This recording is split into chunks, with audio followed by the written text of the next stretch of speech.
terror attacks require money for explosives, travel, and weapons. Blocking funds for violent extremist groups is the key to reducing their threat.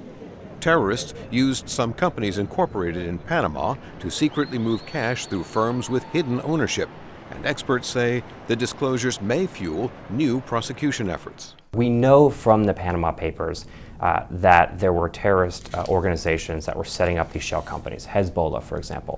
In Congress, a House committee has been holding hearings on terrorist finance.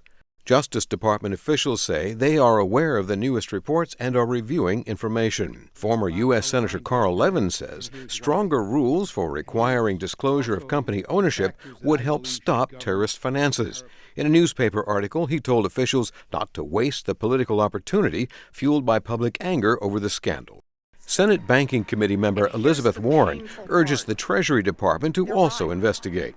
Experts say tighter rules make it harder to move money for terrorist operations, so terrorists move to older but harder to trace methods. And that's what gets so challenging to track. I mean, the money changer in Mogadishu or the money changer in Tehran, how are they getting their money? Is it coming in suitcases rather than are they hiding it offshore in Panama? That's what the major concern is with the people that try to counter terrorism finance. But legitimate charities that raise money for people in war-torn places are seeing banks abruptly close their accounts, making it difficult to pay staff and meet other expenses. It's now to a point where a lot of the major Muslim-based charities in the U.S. that work internationally are one bank away from going out of business.